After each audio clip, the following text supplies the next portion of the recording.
Selamat berjumpa kembali Bapak Ibu, saudara umat beriman terkasih dalam Tuhan.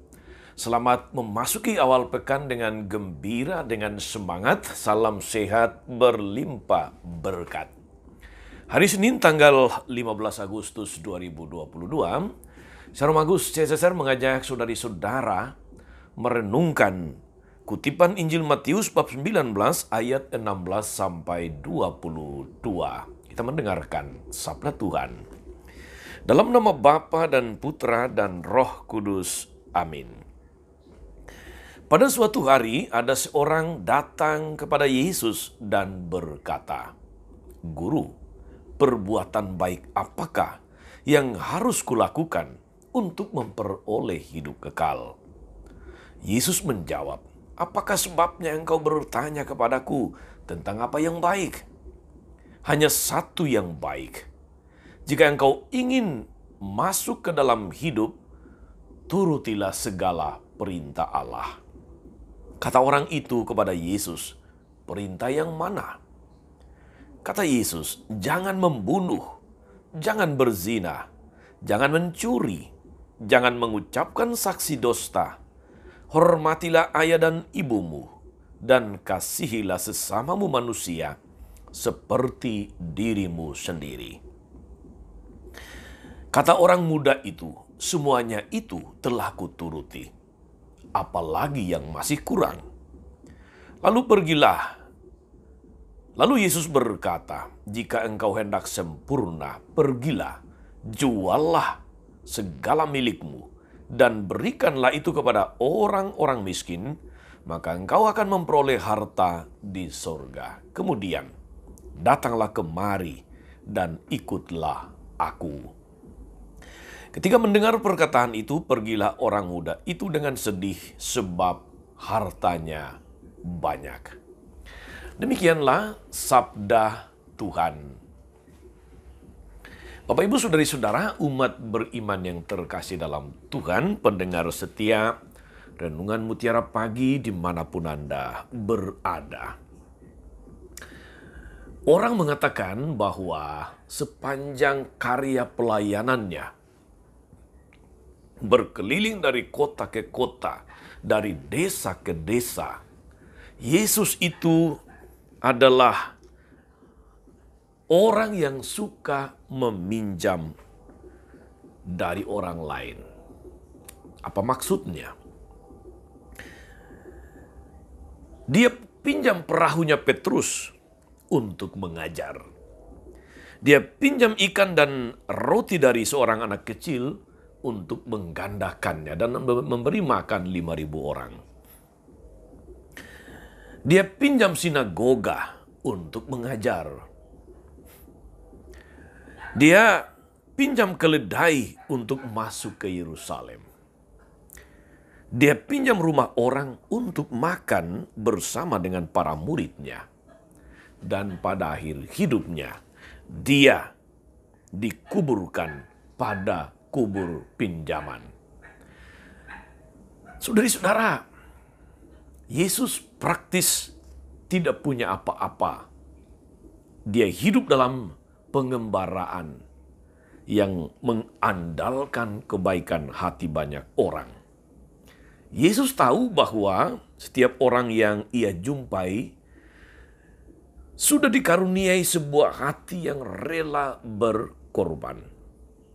Tawaran yang diberikan Yesus kepada setiap orang yang dia jumpai adalah perhatian dan sapaan penuh kasih yang membuat orang menyadari bahwa ia sungguh berarti. Yesus tidak punya apa-apa, tetapi hidupnya tidak berkekurangan. Saudari-saudara, umat beriman terkasih dalam Tuhan kita Yesus Kristus. Yesus meletakkan dasar pengosongan diri, menghampakan diri dalam mewartakan kabar baik, kabar gembira. Ketika dia menyuruh pemuda kaya itu untuk pergi menjual segala hartanya, dan kemudian datang mengikuti dia, Yesus mau menyatakan suatu prinsip dasar. Mengikuti dia itu bukan berarti tidak boleh memiliki apa-apa. Tetapi harus rela mengorbankan apa-apa yang kita miliki demi kerajaan sorga. Kita mendengar saudara-saudara, orang muda tadi itu pergi dengan hati yang sedih setelah mendengarkan kata-kata Yesus. Dia kecewa karena mendengar tuntutan radikal Yesus. Pertanyaannya pun ketika datang kepada Yesus sangat bagus. Apa perbuatan baik apa yang harus kulakukan supaya aku dapat masuk ke dalam kerajaan Allah?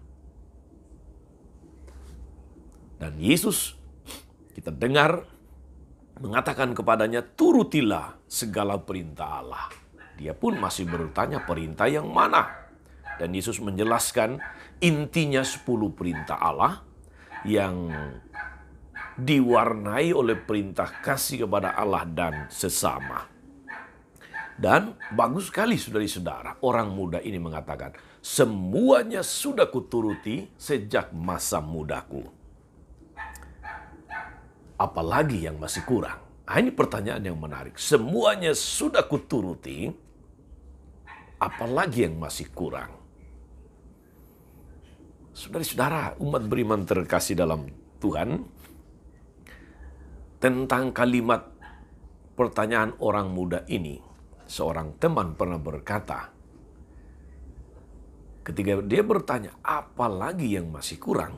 Teman tadi mengatakan, yang masih kurang adalah bahwa you kurang ajar.